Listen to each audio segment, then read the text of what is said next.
The Hong Kong SAR government is doing something cutting edge. Officials issued what's called NFTs during the city's financial technology event. But what are NFTs and why is it a big deal? Long story short, NFTs are tokens that represent verifiable ownership in a virtual item, like a video clip or a picture, using blockchain technology. They and other blockchain inventions like cryptocurrencies are known as virtual assets. This industry is so new that many world regulators are not sure what to do with them yet. But Hong Kong decided to stay ahead of the curve.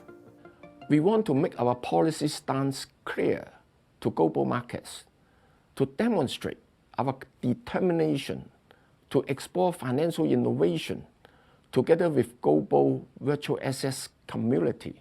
Hong Kong introduced the first virtual asset-specific legislation this year, which includes a licensing scheme for service providers like exchanges.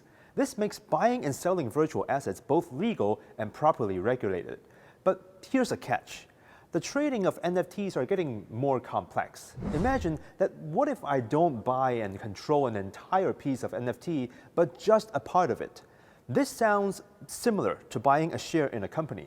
That's why the city's regulators consider such fractional ownership as de facto financial securities. This makes them subject to extra requirements faced by traditional security services. It is based on the principle of same business, same risk, same rules. Apart from providing clarity and consistency in regulation, officials are considering another move that would put the industry on the fast lane. Currently, operators are restricted to only servicing professional investors, or PIs, meaning those with a portfolio of at least $1 million. That could be changed. It is now an opportune time to review the PI-only requirement. Investors now have a better understanding of the risks of trading these assets. Officials seem to be warming up to the idea of changing it, but that's enough to get many blockchain companies excited.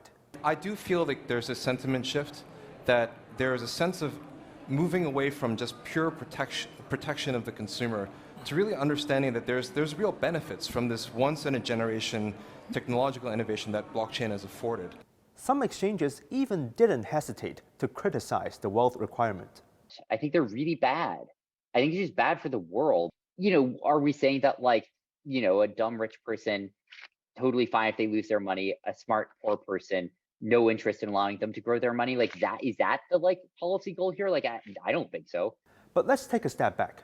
Regulators clearly want to still strike a balance between promoting the industry and setting the necessary risk-based guardrails for investors, as Julia Leung gave a warning at her speech.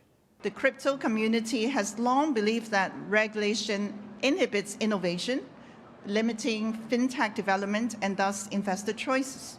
But this belief was shaken by the collapse of Luna and Terra in May, followed by the bankruptcy of Three Arrows and suspended withdrawals by the crypto lending platforms.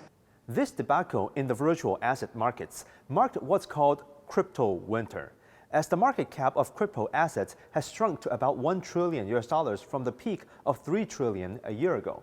Such volatility, officials said, calls for prudent and rigorous regulations. The Hong Kong SAR government is managing a balancing act. This world financial hub has hit the ground running in the new global race for virtual assets. But it is not so much about who runs fast, but who runs smart.